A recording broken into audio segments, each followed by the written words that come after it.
Hi, everyone, and welcome to Behind the Numbers. My name is Dave Bookbinder, and welcome to the show that digs deeper to understand what matters most in business. We're coming to you live, as always, from the RVN television studios in beautiful Mount Laurel, New Jersey. Today, we're going to be talking about creating transformational change, and I'm pleased to welcome Ben Baker, who's the president of Your Brand Marketing, also the author of 2 books, which we're going to talk about as well. Ben, welcome to Behind the Numbers. Hey, Dave, thanks for having me on the show. Looking forward to this in such many ways. Yeah, this is going to be a good, fun conversation, and I know you've got a lot of wisdom to impart with to the audience. So, without further ado, why don't we dive right in? And I want to start by talking about what I said is the theme for the program here, which is creating transformational change. I think it would be good to set a frame to actually define that, because organizations are always going through change. That's the only thing that's really constant in business, is that things are always changing. What is transformational change? Transformational change is that black swan moment. It's the stuff that makes companies go from A to B to C. You know, whether it's a new divisional opening up, it's a new office opening up, it's a new computer program, it's bringing on a merger and acquisition. It's those type of events that people sit there and say, okay, before this we were different, tomorrow we were different, but today here's where we are. And it enables people to sit there and go, oh, wait a second here. This is going to change the way we do business. This is going to change the way we interact with each other. This is the way we're going to handle our clients. And that's what transformational change is. So if we think of change that way, we're probably in the right, we're in the right position. Yeah, the monumental shifts, the really big stuff, if you will. Got it. Exactly. And I think it was you that told me that 70% of change management initiatives fail. Why is that? And did I get that right? That stat doesn't come from me. It comes from Harvard Business Review. And I've talked to a lot of business leaders, and quite honestly, they say that number is light. The reason that number is light is because we don't communicate through change. We all think that, okay, we've been in a small group of people, we've been figuring out what's going to change for 6 months, a year, 2 years, whatever. We built the budgets, we built the strategy, and we haven't let anybody in on what's going on. So all of a sudden, we start sitting there going, okay, we need to let the staff, the teams know what's going on. And we're 32 steps down the road. We're bought in, we're ready to go. We want this thing to move. And everybody else in the office is sitting there going, what are you talking about? What do you mean we're doing this? Why are we doing this? Hang on a second. What is this going to mean for my job? What is this going to mean for our customers? And nobody else is sitting there bought in the same way that small group of people is. And until that is fixed, nothing is going to change.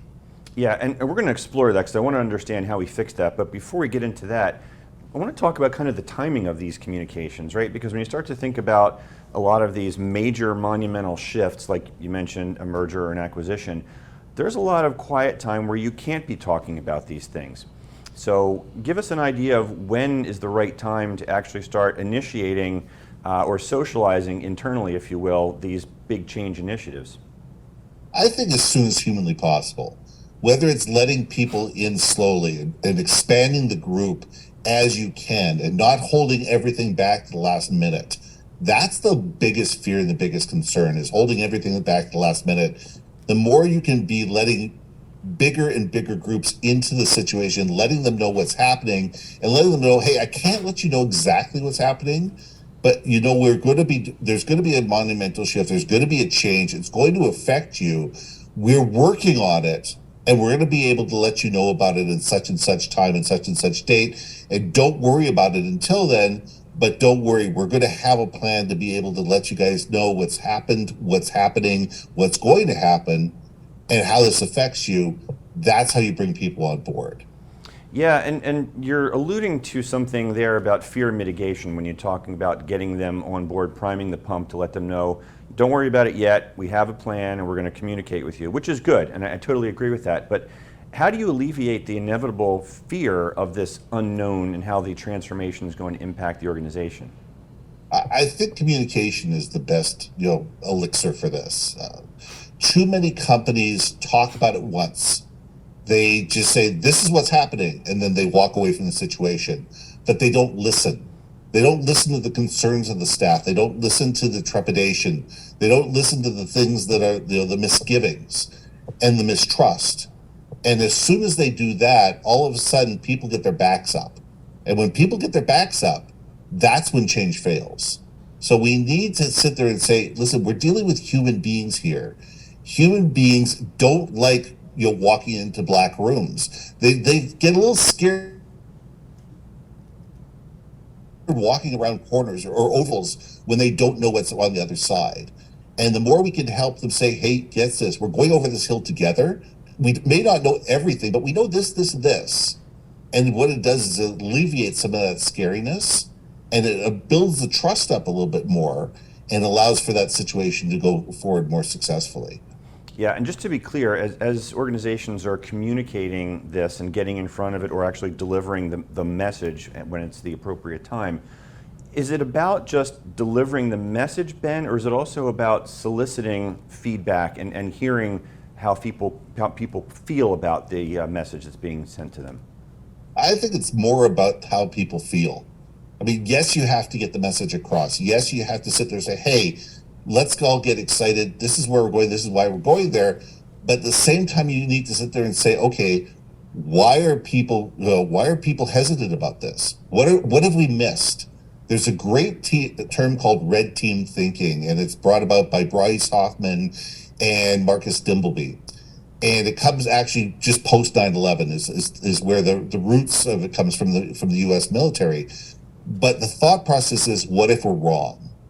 What if we've come up with this great strategy, this great tactic, this great implementation plan, and what if we're wrong?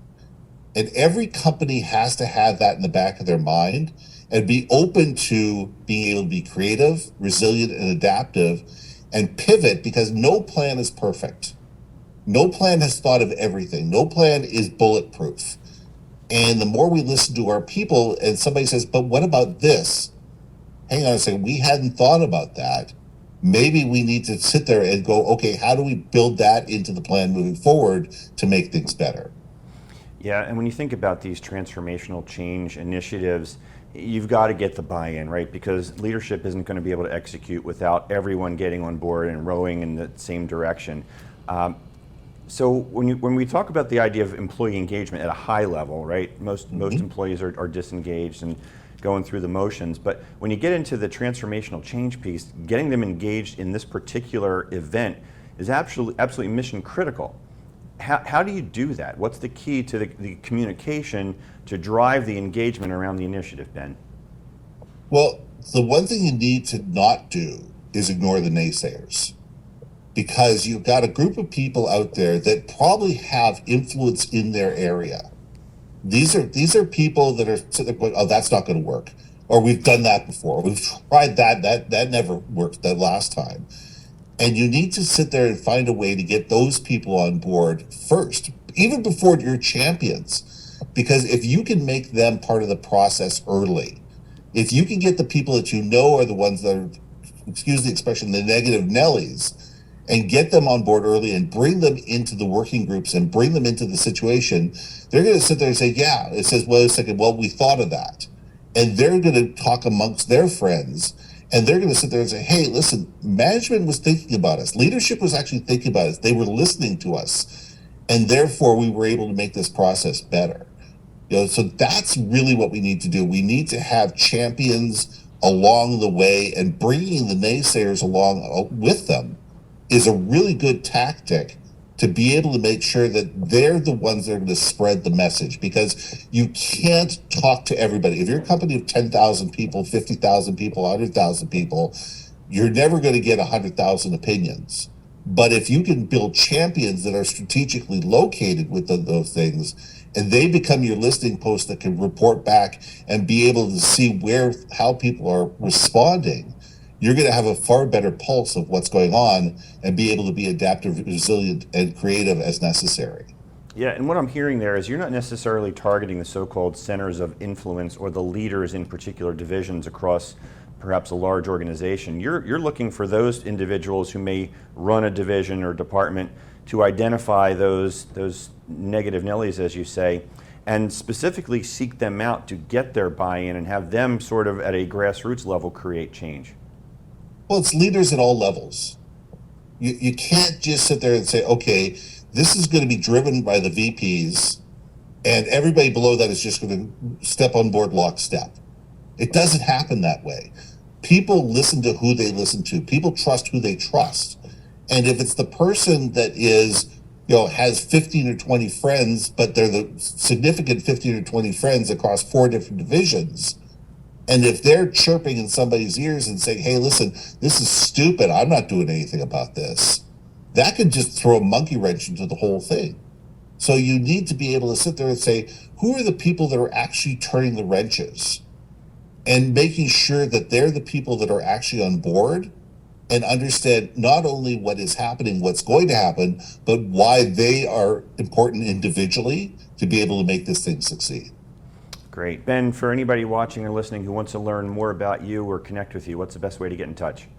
You know what? Yourbrandmarketing.com. Everything's there. Phone numbers, emails, LinkedIn, everything is available at yourbrandmarketing.com. Yep, and there's going to be a little special link in the show notes too, folks, that Ben's been kind enough to share. Ben, we're going to take a quick break here. This is a good spot to pay a few bills, so you don't go anywhere. You watching and listening, sit tight. We'll be right back on Behind the Numbers after this quick break.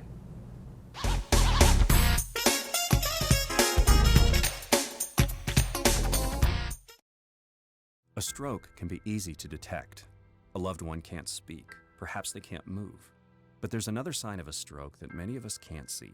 It's called spatial neglect, and it can occur during or after a stroke, causing distorted visual movements.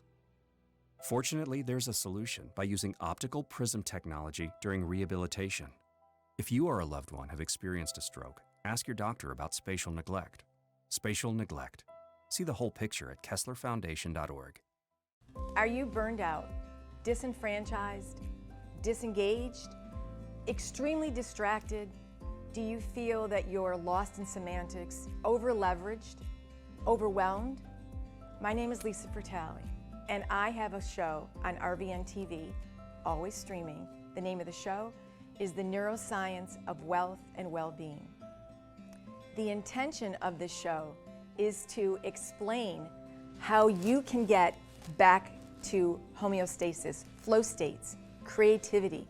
It's highly correlated with happiness and well-being.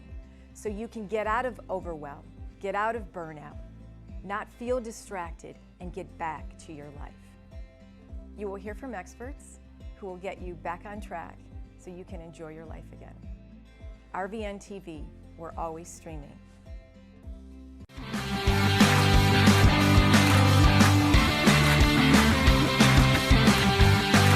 And welcome back to Behind the Numbers, everybody. Today we're talking about creating transformational change with Ben Baker, who's the president of Your Brand Marketing.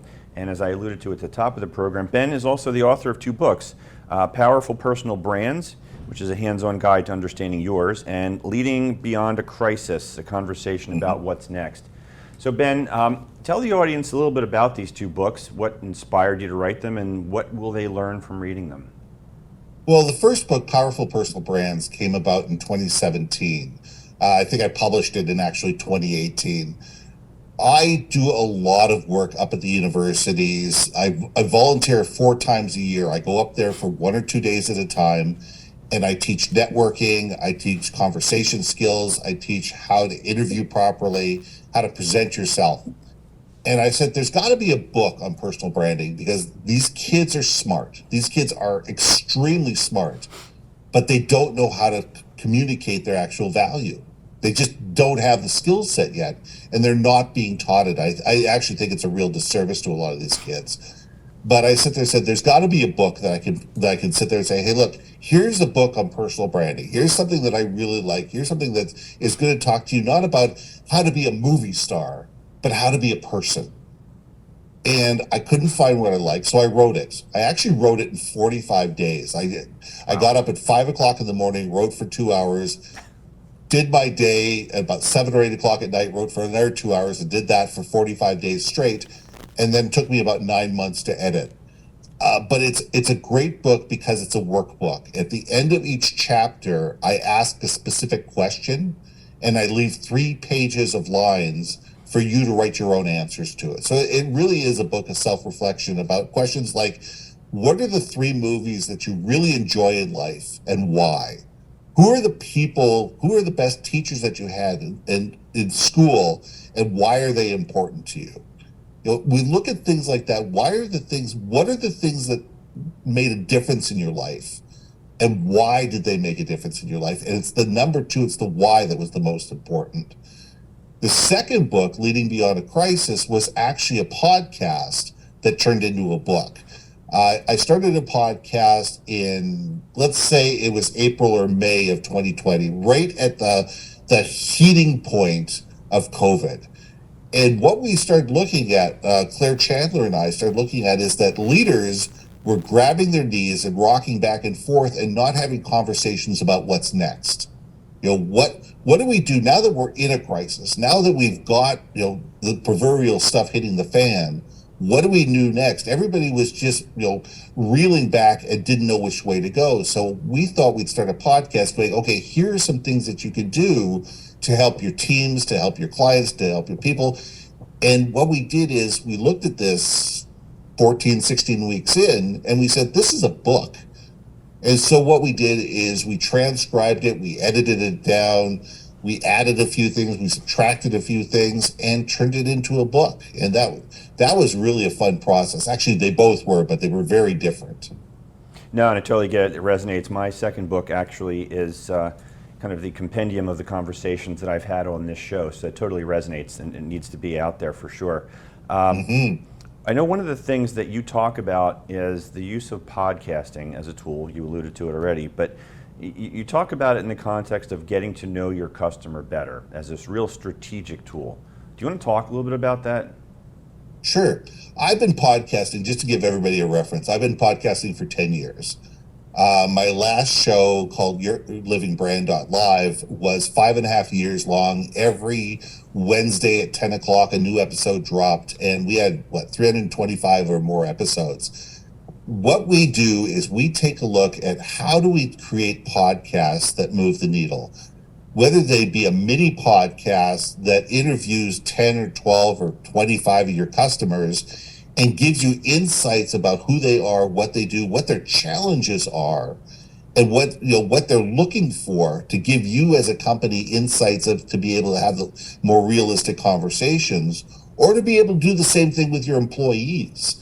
We have a process where we do internal, private, and secure podcasts that are designed to enable more effective communication across large enterprise level companies. So what it does is it builds asynchronous communication, and it allows people to have greater insights about different people throughout the company, not just the senior leadership, but different divisional leaders, different city leaders, different country leaders, and be able to find out, okay, what are we doing in the China office? What are we doing in the Germany office? What are we doing in Alabama? And how is that different from what we do? And maybe what can we glean from this that's going to be able to make our job better? Yeah, that's a great and unique way to do it. Are you finding that organizations are embracing this? I know there was a lot of podcasts that launched right around the time of the pandemic when folks got on Zoom, Ben, and they thought, hey, what a great idea, I'm doing a video call, why don't I record it and call it a show? Well, let's not forget, we went from 800,000 podcasts pre-COVID to today, I think in 2023, they said there's 5 million podcasts. Unfortunately, 90% of those podcasts never make it past 10 episodes. And it's because people don't understand really why they're doing a podcast, the strategy behind it, the tactics, and they realize the hard work that it is to do it. Yeah, that's the challenge with podcasting, is that it's not just, I've got a microphone, I've got a voice, I can be a podcaster. You need to have a reason to have a podcast and a strategy, and what do we want our audience to know, and why do we think our audience cares about us? And we find that most of our clients, when we're working with them, we spend far more time at the beginning in strategy conversations and goals and figuring out what are they trying to do before we actually even lay down the first episode. Yeah, and when you talk about, as you did, that when COVID hit, that was a great time to talk about transformational change because we didn't know what the transformation was going to be at the beginning of the pandemic, but we knew something was big and changing. And me personally, the leaders that were able to communicate with us candidly and literally just say the things like, hey, we really don't know what's next, but we're going to work on it. We're going to share it with you, to circle back to your communication point. That's what really had resonance. What it did is it made people feel better. It made people sit there and say, okay, leadership don't have all the answers, but they're working on it. And they care about us. And they understand that we have concerns and trepidations as well. And they're treating us like human beings because they're not hiding everything from us. They're letting us know what's going on. And that could be a real powerful tool to build trust, because when you have the trust of your employees, they'll walk through fire for you. Those are the exact But words if that I they say. feel that you're hiding stuff from them, that you're keeping stuff from them, all of a sudden they're going, is the company healthy? Should I be out there looking for another job? Is this something that my clients really should be looking for another vendor because we're not going to be able to support them? We need to be able to instill confidence, and podcasting is a way to do that in an asynchronous method, because it's not just the one conversation, it's the library of conversations that people can go back to and be able to sit there. Oh, this is what they're saying about this. Oh, this is what they're saying about this. Oh, this is what their idea is this. It's thought leadership. Yep, exactly. Oh man, I wish I had so much more time to talk to you. There's so many things I want to ask you about. I just got the shot clock put in front of me. We're down to the short strokes here, Ben. Just a couple of minutes to go.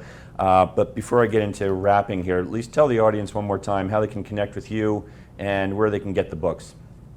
Yeah, the books are available through Amazon. And once again, they're powerful personal brands, a hands-on guide to understanding yours, leading beyond a crisis, a conversation about what's next, both available on Amazon or actually anywhere you can order them. And the best way to get in touch with me is at yourbrandmarketing.com.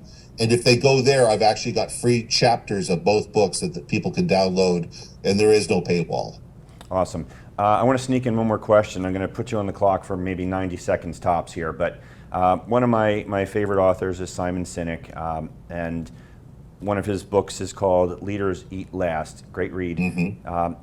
You say that leaders should speak last, and I want you to share that thought with the audience as to why leaders should speak last when they're in the meetings. Yeah, I think it comes from the same philosophy of leaders eat last.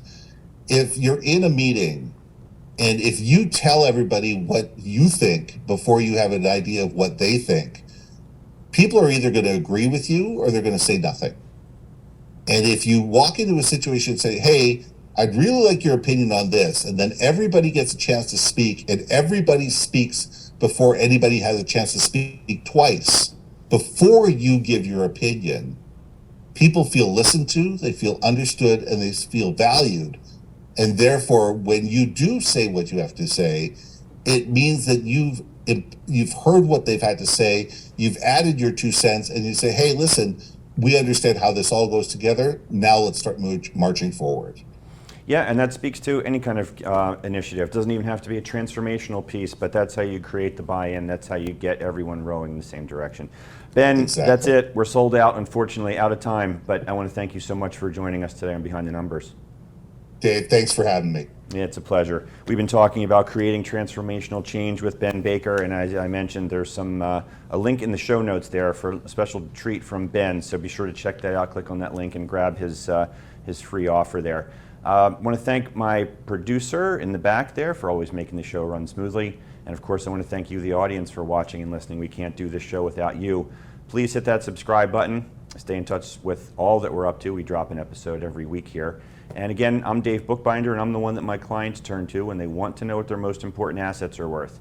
You can find me on LinkedIn, and I'm always looking forward to have a conversation with you. So with that, that's all we have for today, gang. We'll see you next time on Behind the Numbers. Take care.